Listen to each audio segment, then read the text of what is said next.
several hospitals in the Boston area. But that is a big issue. And as you talk about, I mean, the end of life care is a big issue. But you talk about Medicare, but that's just a subset of what we're spending on healthcare. I mean, look at Medicaid, look at ACA subsidies, look at what we're spending with regard to the civilian and military employees and retirees. I mean, the number is huge.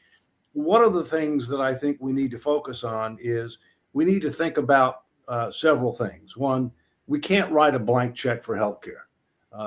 Even Sweden, which provides medicine cradle to grave, doesn't write a blank check for healthcare because they know it'll bankrupt them. Okay. Secondly, we need more evidence-based standards. We need to be paying more for evidence-based procedures, if you will, rather than just activities. We also need a safe harbor for physicians who practice in accordance with those evidence-based standards, which could deal with the kind of situation that you're talking about with regard to end-of-life care, but frankly has application much broader than end-of-life care as well. And so those are just a few preliminary thoughts, but I'd be interested in your thoughts on that. And then, some of our other participants, may have some comments and questions as well. You're right. The issue of futile care at end of life for Medicare patients is a big problem, but it's not the entire problem. There is inappropriate, ineffective, and unnecessary care outside of the Medicare program as well.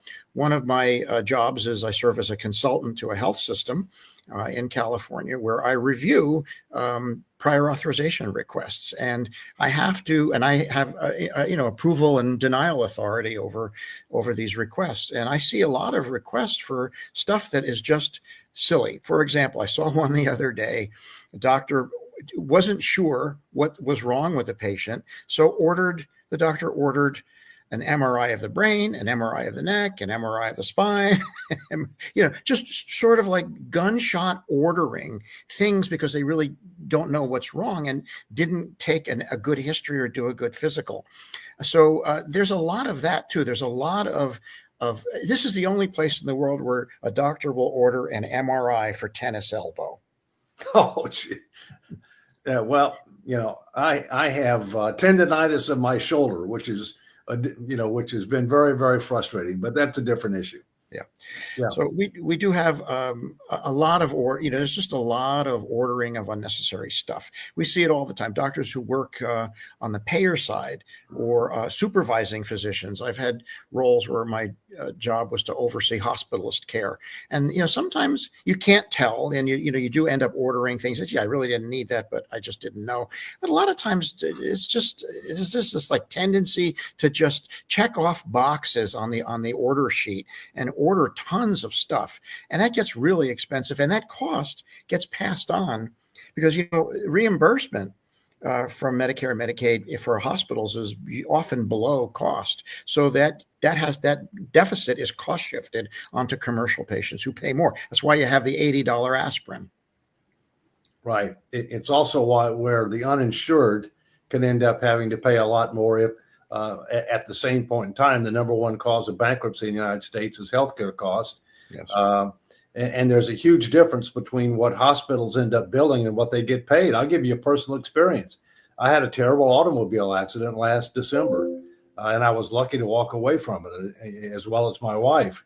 And I spent, a little over a day in the hospital. And when the bill came, it was $35,000.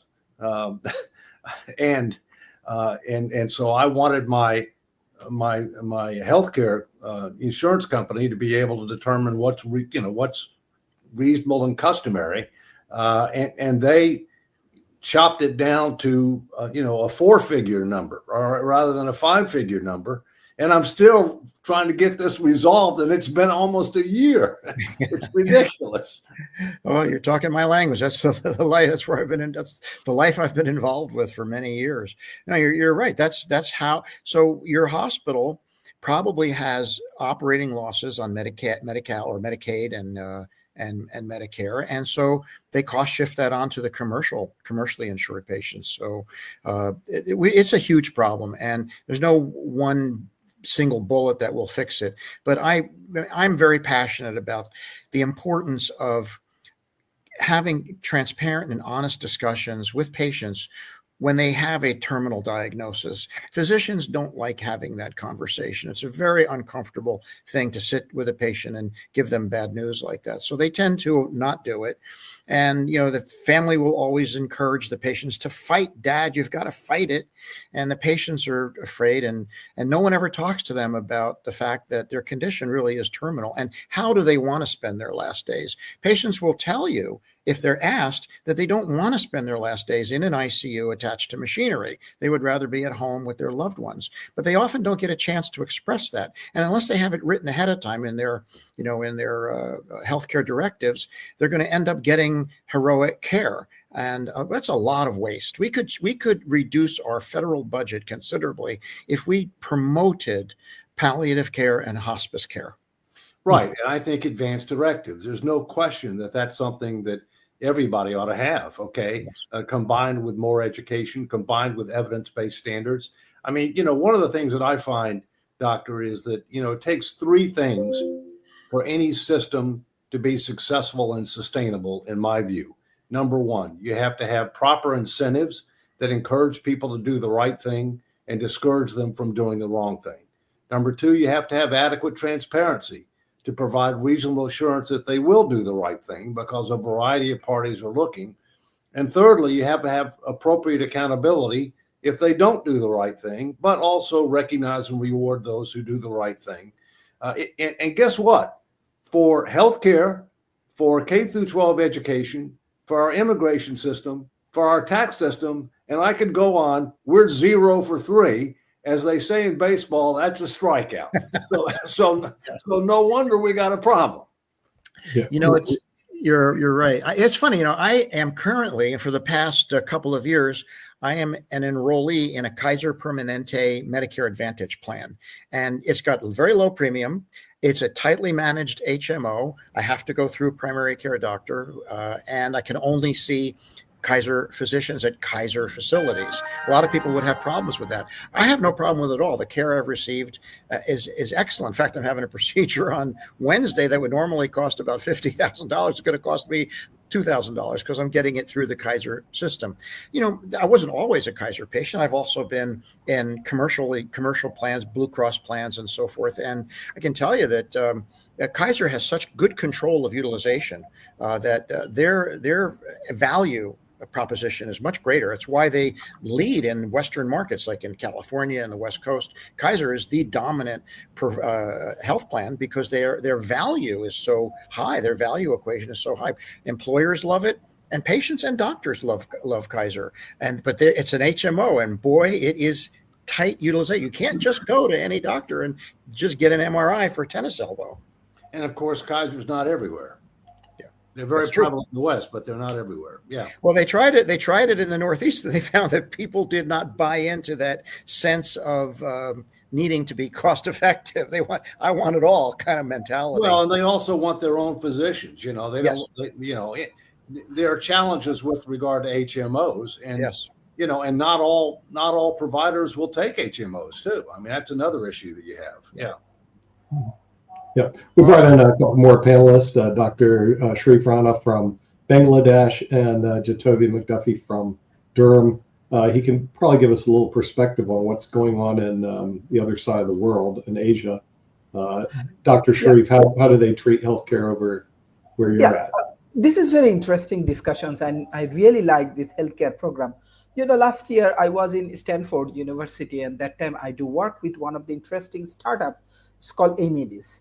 So Amedis is something they are operating in Europe, in Asia, in Singapore, specifically in UAE, and I'm promoting it in Bangladesh. What I learned from USA, this is very interesting that US economy, that I find many of the US people, they have a lot of healthcare challenge. But as your government, they do highly promote capitalism and all of the things, so they have different perspective. But if we focus on this Asian market, example in UAE or in China and all of the countries, they have interesting policy and support by the government. I think we have to go for fusion. Example, if you focus on Bangladesh healthcare market, if you focus on this US, specifically California, where I have experience market, I think together we can contribute. Together we can combine. Specifically, this tele medicine partnerships we can do together. By this way, this US doctor can provide special consultation, which is very very important for emerging economy like Bangladesh. We can do for research collaboration between the university, let's say Stanford University's healthcare research or Bangladesh medical healthcare research. It can bring a lot of success. I'm a big fan of artificial intelligence, so definitely AI and data science hub we can create together. By this way, we can go for disease predictions, health analytics, and early diagnostics. Even though US can utilize our caregiver. I saw there is a shortage of caregiver in USA, and definitely I see that they have a very big manufacturing hub, like medical device manufacturing hub, and most important thing is policy for me. Like uh, I can understand that USA is open market. USA has different issues, but I have a specific question for Mr. Michael and for Mr. Dave. What do you think about new policy of healthcare? What the new innovation you can bring for US healthcare policy? How you can introduce artificial intelligence? How you can introduce better healthcare policy for US citizen? How you can bring more affordable treatment for US citizens? And how we can collaborate? Yeah. Well, that's a great question. I think artificial intelligence is important. I heard a great quote, CME course I took a couple of years ago at Harvard that said that AI won't put doctors out of business. AI will only put doctors out of business who don't use AI. I use artificial intelligence all the time to help narrow down my thinking, and I use it in conjunction with UpToDate, which is an online clinical decision support tool. I think that artificial intelligence can be useful to physicians because a lot of times you're confronted, especially if you're a primary care doctor and you have such a broad area that you have to manage patients and you never know what's going to walk in. And sometimes it's confusing. You really don't know what the patient has and you're trying to narrow it down. And I think artificial intelligence can help with that and allow you to do a little bit of a more tailored and specific evaluation instead of the shotgun approach of ordering every test in the book. Yeah, I would say several things. First, I think there clearly is an opportunity to partner for progress with regard to research and development activities in general, but also with regard to things like prescription drugs, okay, if you will. I also think that I'm also a supporter of AI and believe that AI can be very helpful with regard to research, with regard to testing.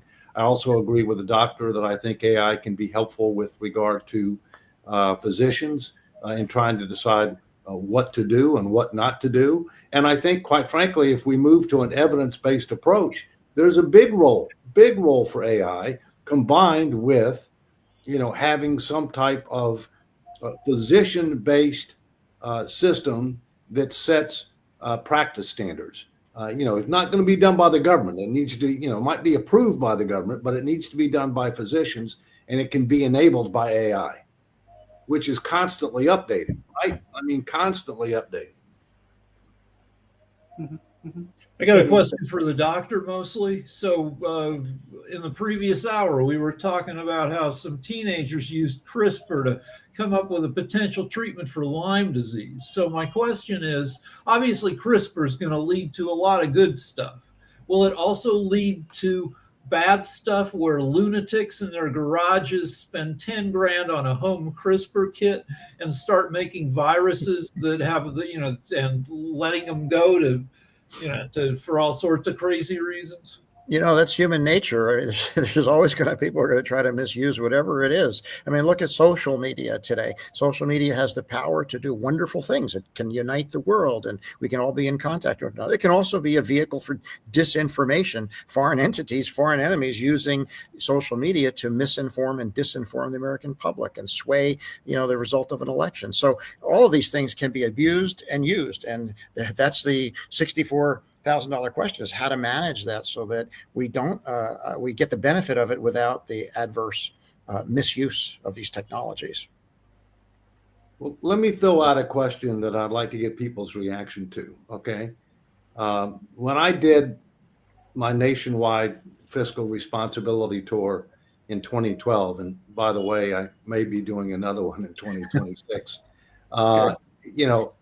one of the things that we talked about among many areas was healthcare, Medicare, Medicaid, and other aspects, including, ACA, et cetera.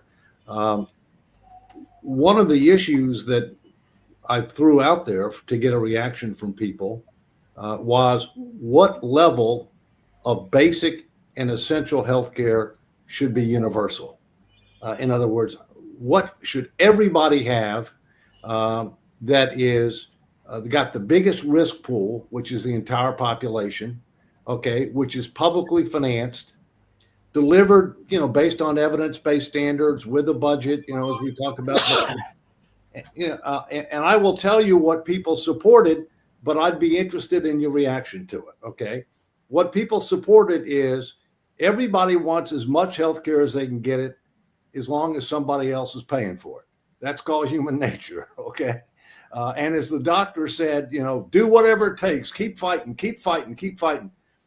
But when you got right down to it, there was over 80% agreement that everybody needs the following: preventative and wellness, and catastrophic protection. In other words, protection against financial ruin due to an unexpected catastrophic accident or illness, because the number one cause of bankruptcy in the United States is healthcare cost. Okay.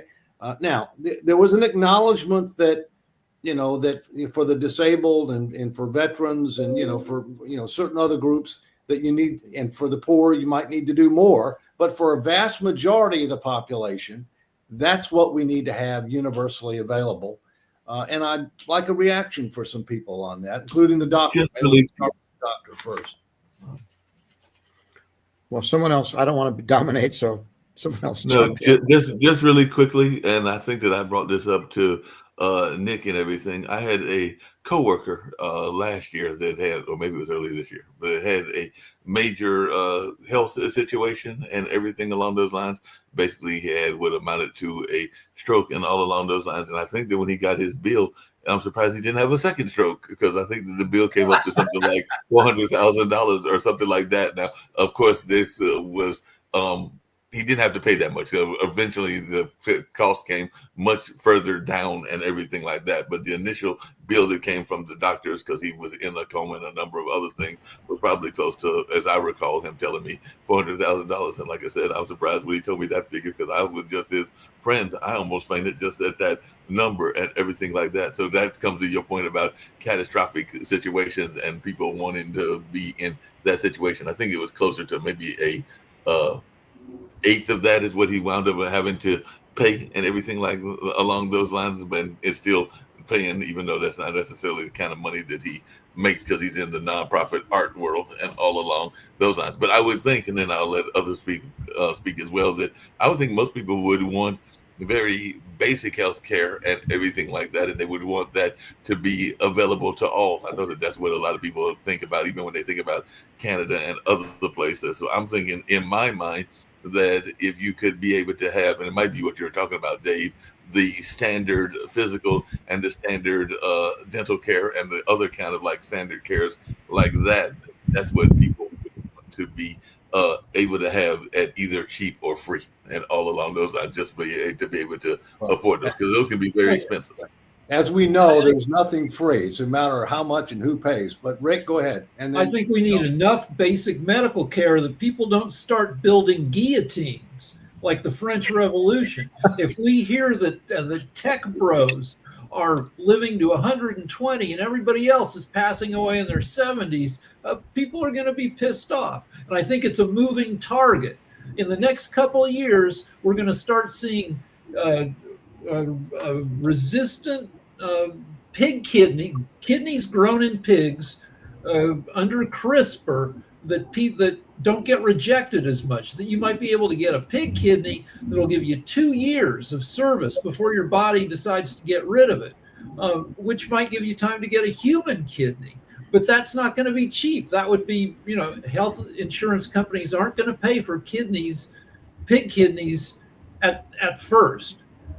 So rich people are going to be able to get better health care. Like Rupert Murdoch is like 95 now. He's still out there in the singles market. He looks like hell, but he's still banging 70-year-old ladies. So. You sure it's not 17? Oh, I'm sorry. That's illegal. That's illegal and everything. Hey, Dr. Dr. I actually have to sign off because I have to go to work reviewing medical care in California. But I will say one. I will say. The question is, I know you're getting off and everything, but let him comment. Go ahead. One last comment. When a lot of people think that if we just kick people off of Medicaid, we're going to save money, and I want people to think about that.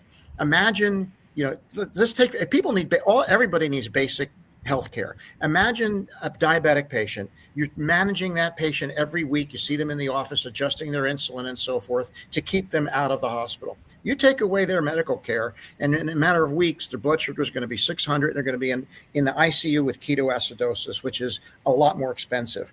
If you think that taking care of patients with Medicaid is expensive, wait till you see what happens if you don't take care of them. Right. With that, I will sign off. Thank you so much for the wonderful conversation, and hope you all have a great day. Thank you, Doctor. Happy holidays to everybody. Go right. Jatovy, you've been patient, please. I was going to, agree with, especially based off what the doctor just said, talking about keeping people on that preventative medicine. I think in terms of what you're talking about shouldn't be covered becomes the electives. But then that becomes a moving target because if something, for example, if something becomes cosmetic, you can have a ganglion cyst sitting on your wrist. And while it may not look the sexiest, it isn't. It's a benign tumor that just sits there. Is that elective that you get it removed, or is that one of those things that you need now that you must have removed? And that becomes one of those moving targets. But yes, definitely your basic coverage, your preventative cares, your catastrophic has to be there because, if somebody does have a stroke, if somebody does end up with cancer, if somebody does end up with something that is needs to be managed on a regular basis, that should be covered. But a baseline coverage needs to be there, and it should go across the nation because there are a couple of things I think you guys touched on earlier in your conversation in terms of what causes people, that bankruptcy. If you get injured if you live like Mark and I live in North Carolina, if we go out to Oklahoma to go watch the Sooners play and we get injured at the football game, we're bankrupted because our insurance does not cover us in Oklahoma. And there is nobody in that network, regardless if it's an HMO that we're not dealing with that is only in North Carolina. There's not that same HMO that's out there in Oklahoma. So some type of coverage that would be nationwide, as well as covering one of the big things that we don't cover as much as we should, which is why childcare or children are so expensive to have, is the whole procedure of pregnancy. That is one thing that should be covered a lot more, but it's not. And, when you end up with $60,000 bills just for having a child, or, $70,000 bill because you went to the wrong hospital. So, yeah, it should be some type of universal, some baseline. Every McDonald's has a $4 burger. Why can't every hospital have the same procedure for the same amount of cost? Part of the issue, Jatovy and others, is how do you define basic and essential? Okay. Yeah. In theory, that's what ACA was supposed to do, but it didn't do a good job of it. Okay. And as a result, healthcare costs are out of control. We're having to subsidize people making multiple times what the poverty level is. Another issue you have is, how do you define the poverty level, right? I mean, it's not just with regard to your normal income. I mean, you may end up getting a lot of, direct and indirect subsidies from the federal government, right? And, and or state government. And that's something that needs to be considered as well. Let's talk a little bit about prescription drugs. Okay. Let's talk a little bit about prescription drugs, because they've been in the news lately. What do people think about, burden sharing with regard to research and development for prescription drugs? That's the first question. And then I've got one after that. Burden sharing as in... Let me clarify what I mean, Jatovy. Yeah. The simple fact is, the United States pays a disproportionate share of the cost of research and development for prescription drugs, as it relates to what we have to pay for prescription drugs. And one of the things that the president has talked about lately, and there are pros and cons to it, is, for the same exact medication, it might cost 2, 3, 4 times as much in the United States as it does other places, right? And why is that? Okay. Part of that is because they have price controls and we don't have price controls, and there are pros and cons to that. Part of it is because we're paying a disproportionate share of the R&D, and so therefore we have to pay more in order to make up for the fact that they're not paying a full load. That's a great question, David, because it deals with a legal issue of monopoly.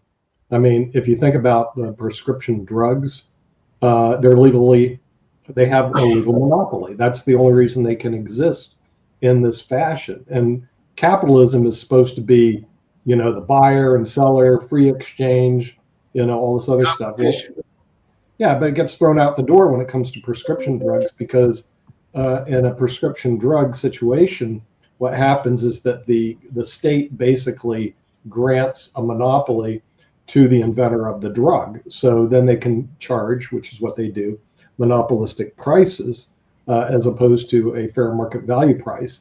Now, on the other hand, if you did allow any competitor to come in and do what they wanted to do, then you lose the incentive. Why would you spend money on R&D when you can't recoup the money? So it becomes a real difficult situation. But I do agree with you, because living in Spain, healthcare is less expensive. Part of it is also they don't pay the doctors very much here. Medical doctors here make about $118,000 a year if they're good, usually 87 to 118, at least that's what the internet says. Okay, in the US, it's 300 to 400,000. It's a big difference. So the healthcare cost, somewhere along the line, the United States has to get that under control. And right now, as they say in Pawn Stars, that ain't happening. Yeah, Jatovy. Well, I was just going to point out, I mean, when you're talking about the competitors, I think that's where we run into trouble, is because everything that we do in this country is about making money. It's about capitalism. It's hands down, hey, every person has a dollar sign attached to their head. And when you talked about the competition coming into play into certain markets dealing with prescription drugs, for example, you can go to CVS and pick up some prescription Zyrtec for $30, or you can get the CVS brand, which is a generic brand, for $12. So when we run into those we get stuck with that monopolized market, as you spoke about, that only charges those crazy prices. We've had this prescription drug problem since the dawn of time. It's been there forever. I know Biden I remember Bush had pushed some changes in it, but it didn't really go through because we had some blocks there. Obama had brought some of the prescription drugs down with the ACA a little bit. I know Trump had done some in his first term. Biden did 64 drugs that got dropped in his term. Trump removed all those, and then now is fighting back for 15. but it's just a money game, and it's dealing with the capital the prescription drug group is one of the biggest lobbies in Congress. So they get what they want. They make whatever laws they want. Us getting out of that and dealing with some type of generic, it's the same thing in the healthcare thing, the public option. Other countries were able to figure all these things out. When you had talked about a basic healthcare, basic baseline of what healthcare is, other countries have figured that out. For some odd reason, we can't, because we're basing everything similar to the prescription drug setup. It's got to be about the bottom dollar, and that's what we're fighting with. Yeah. Well, There's a related issue, which is like orphan diseases. If you come down with something that only 300 Americans come down with every year, it might be highly possible to develop a drug for it, but that won't be developed because there's not enough money. Correct. No, that's correct. Yeah, that's right. All right, let me talk about something else with prescription drugs. One of the things that the public also supported was no advertising of prescription drugs on television. Mhm. No television advertising of prescription drugs, because that drives demand. It also puts a lot of pressure on physicians to prescribe things that they may or may not want to prescribe. Now, all this links back to evidence-based standards too.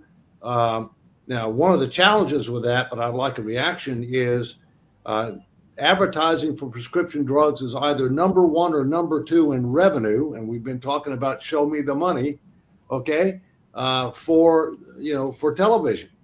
Used to be cars, now I think it's prescription drugs, okay, but it's either number one or number two. So what are some thoughts on that? Well, if you watch the news, Fox, MSNBC, CNN, like half the ads are for prescription drugs, because the average news viewer is in their 60s. So yeah, you're right. It's a huge. There's only, my understanding is, and Jacoby, I'll come right to you, buddy, but my understanding is there's only 2 countries in the world that allow television advertising for prescription drugs, and we're one of them. Yeah, and you're taking the decisions out of the doctor's hands. Right. Because when somebody sees an ad, they want that drug, and the doctor might know better, but yeah, the patient is insisting because they saw, people going, boogie boarding after they take the drug. They want a boogie board. And I think that's where I stand. I'm not really for the ads for prescription drugs, especially in a country where now conspiracies and anti-vax and all this other stuff. I'm smarter than my doctor. We have so many Google MDs that are out there right now. Mm-hmm. It's because they see it on TV. They're influenced by what they see on TV, and they know more than their doctor. I need Ozempic. No, you don't. You need to stop eating fast food every night. So I think it would be great to take the prescription drugs and stuff like that off of TV, even though that would lose. Yeah, sure. The ad. But there's a related industry, which is buttering up doctors, where you take doctors on junkets, you take them on vacation. The more they prescribe, this happened with the opioids, that the doctors were getting bribed to freaking get everybody hooked on the. Let me talk about a tax issue that relates to healthcare. Okay, we lose about $1.7 to $1.8 trillion a year because of deductions, exemptions, credits, and exclusions in the Internal Revenue Code. One of the top 3 tax preferences under the Internal Revenue Code is the fact that individuals do not pay income tax or payroll tax on employer provided and paid health care, including retiree health care, no matter how lucrative the health care might be. One of the things that the public supported was to phase out that tax preference, with the possible exception of allowing a tax preference for the basic and essential, okay, until you got to where you had universal basic and essential. But the idea is, last time I checked, employee benefits were considered compensation. And yet, this is several $100 billion a year in lost revenue because it's exempt from taxation under the current Internal Revenue Code. Well, I have some good news for you. I would like to address that from an employer's standpoint, because we may do this a little different, David, because you're probably doing a national tour of a group of employees, but employers look at this totally different. Here's the problem. The number one budget item that employers spend will be on labor. No matter what business you're in, it accounts about 50% of your gross revenues go about. Number two budget item today in the United States is employee health care. And I can tell you, after hiring enrolled actuaries and CPAs that work at our company, that it's almost like you can't hire them unless you have a good health plan. In other words, and the burden is on us as employers, because this is the way it's traditionally done, to provide that health plan. So it eats up a chunk of the revenues that come in. So the minute you phase out the deduction, I mean, if you want to, certainly it would Not be deduction. No. The employers should get a deduction for whatever, and they already do now. I'm talking about the income exclusion. In other words, you mean include the income on the employee side? Employee or retiree would be paying tax on the value. The employees in the United States, I hate to say it, are heavily burdened with taxes as it is right now. In other words, it's like the greatest shift of wealth is from business owners and highly compensated employees and stockholders to employees. In other words, we're given all the breaks. And the thing is, the person who really doesn't get a break is the guy who's doing all the work. Now, if you did that, I would feel sorry for the employees, but you're breaking the back of the American worker, which has been going on for years.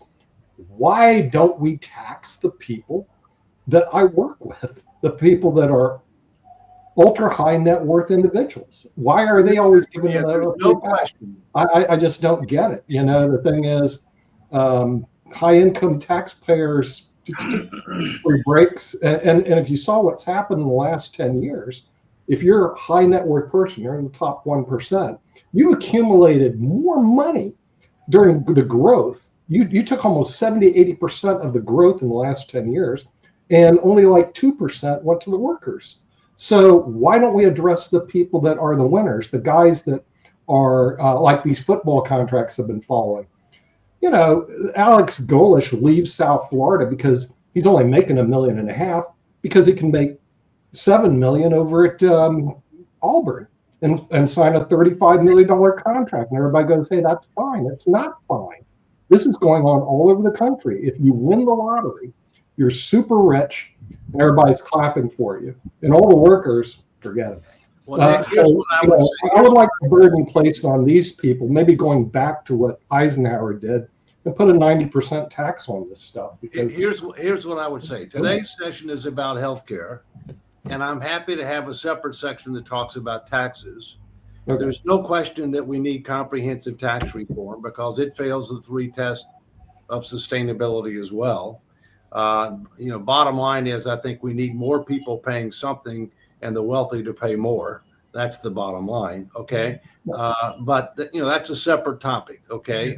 Somebody had their hand up. I had my hand up and everything. I was just curious because I was looking it up and everything, and I'd love to hear, because I was actually surprised it was not as bad as I thought it would be and everything. But I have a family friend. It's actually a person who's been involved with my brother for a number of years and everything, that had replacement heart surgery. So they got a brand new heart, and I was wondering what their monthly cost would be. So I know you have to have various things in order to maintain that heart, including blood thinners, beta blockers, and statins, and ACE inhibitors, and lisinopril, and all along those lines. But the cost for those wasn't as bad as I thought it would be. I mean, I'm sure that my friend would probably think that they are expensive in their mind and her mind and everything. But like for blood thinners, it ranges from $15 to $200. Beta blockers is $10 to $200, and statins is $10 to $200, and ACE inhibitors is $10 to $100, and the lisinopril can be as low as $9. Now, a lot of that has to do with what the employees are given and the manufacturers, because some of them are given cost breaks and everything like that. So I was actually pleasantly surprised. And like I said, I have to check with the family friend to see And if that's they're per month, right? Per month. Yes. Per month, yeah. Per month. Jacoby, you had your hand up. To get back to the question that you would ask about the employer and the healthcare and stuff, and I think when Nick, you brought it up about that being one of the biggest burdens for employers is that healthcare cost, and it's the same thing for the employees. But I think that gets back to what I was asking before about the basic healthcare. Why can't we shift that burden away from both the employer and the employee, going to that single payer setup, to where that tax burden, where we're talking about the progressive tax rate, where the wealthier tax a tad bit more to be able to afford something such as a basic healthcare system, where it does allow for people in, like if Rick comes to visit North Carolina and he stubs his toe or breaks his toe, he can still go to the doctor and still be seen without having to pay a $30,000-$40,000 bill when he gets back to California because he's out of network in North Carolina. So I guess essentially when you're talking about the healthcare for the employers dealing with their employees, why not shift it to a single payer system that handles both in a sense? All right. Well, first, I think part of the problem between North Carolina and Oklahoma is because North Carolina considers Oklahoma to be a foreign country. That's a different issue.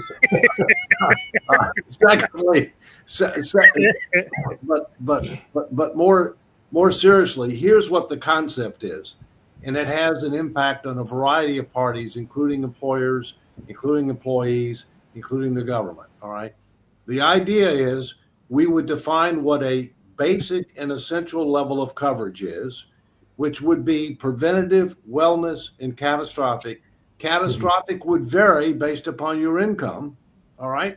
So it's not the standard for everybody. So the wealthy, obviously, the catastrophic would be a lot higher, number. You'd have to pay out of pocket a lot more, if you will. And so that would be single payer, universal, coverage, delivered under new standards, evidence-based standards, if you will. So that would relieve that burden from the employer, and that would relieve that burden from the individual, although obviously you got to finance it through taxes, okay? But if anybody wants more than that, and Nick, this is where you come in, all right? In order to be able to attract and retain top quality talent, then the employer would only focus on things above the basic and essential, all right? But anything that was above the basic and essential would be, the employer would get a deduction, but the individual would have to pay taxes on the value of that. Let's plug in some numbers, some possible numbers. Catastrophic. Everybody at the lowest level, everybody above, if you have more than $10,000 a year in qualified medical expenses, the government picks it up via tax revenue, whatever. If you're making more than $100,000 a year, maybe it jumps up to $15,000. 200, it jumps up to $20,000, and that takes the catastrophic, like you said, off the table, out of the hands of employers. It's for frickin' everybody, and yeah, you do have to finance it. Yeah, that's right. Rick, the problem with that model, Rick, just is that this thing that we brought up earlier today is that the average USA healthcare cost per capita is now $14,000 per person. So if you had $10,000 as your cap, The average person is above that cap already. We have not figured a way to control our health care costs. There's a We've got to reason. control Well, health there are two reasons for that. One is the insurance roulette, and the other reason is the good medicine costs a ton. Medicine used to be cheap back when it wasn't effective, and everybody died of heart disease in the 1950s at age 58. Well, also, I think the other reason for that, and that actual $14,000 per person will drop if we were to have a system where the preventative is there. People don't go to the doctor because it's expensive right now. So because if you can go and get a checkup without having to pay $50 to $100 just to get a checkup, just for the doctor to tell you something, or possibly find out that, oh no, you may have a heart condition that you need. If you can go on a regular basis to get that managed and not having to pay when it's as the doctor pointed out earlier, if you're off Medicaid, you're now having to pay $32,000 for something that was just going to cost you maybe $20 a month just to go and see on Medicaid. Yeah. So you're going to see the doctor now because of catastrophic times, because you can't afford to see it when it's preventative. So if you actually set it to a system to what Dave is talking about, we're having that preventative care, that initial care there that is readily available, people will go and take advantage of that because, hey, if I'm hurt, I need to go see a doctor. I don't want to go see the doctor if I've got to pay all this money. So I think instead of looking at, because I think the system, a similar system that what you're talking about is what they have in, like, is it New Zealand, Australia, Switzerland as well, where you can buy that supplemental insurance on top of that, where basically you have a baseline that everybody gets across the nation. And then if you want more, you buy into a supplemental insurance plan, and that insurance plan covers that extra catastrophic that you may not also see. So if you get hit by a car, or if you get hit with something of a stroke, you may get that catastrophic coverage, but there's still money on top of that, but you can buy insurance and that still lowers that cost again. Well, the idea with Jatovi would be that you would have the basic and essential, which again would be preventative, wellness, and catastrophic. Okay. That employers, unions, trade associations, a variety of groups could end up having plans that would be offered for people that want more than that. Okay. That employers would get a deduction, full deduction for whatever they pay. Okay. For that incremental amount. But that at some level, individuals, if they had a very lucrative plan, would have to pay some taxes on the value of that employee benefit, because that's what it is, or that retiree benefit. You got to keep in mind, this is coupled with evidence-based standards, with limitation on advertising, with a bunch of other factors that deal with what end-of-life care, which deals with what Nick is talking about. What are we going to do about this $14,000 number, right? I mean, what's driving the $14,000 number? Well, Jatovi actually came up with at least our actuaries agree with them, that if you scaled it, like, and they do the plan, you're saying, David, our actuaries say you'll save 25% on healthcare costs, which will drop the 14,000 down to around 11,500. Okay, there we go. You're getting closer to Rick's baseline of 10%, but you need to have that universal policy that's scaled so you can drop off about 25%. I totally agree. But here, that is a conversation we've never had, which is much needed and long overdue. Yeah. Honestly, I think this conversation has happened before, but we were never open to it until now. Well, we should have bipartisan support, because if not, the United States, like I said, we spend more on healthcare than the entire economy of Germany or the entire economy of Japan. It's just ridiculous. And like what you said, David, to start out the program, we're not any better off. As a matter of fact, in Spain, where they spend half that, the life expectancy is 5 years longer.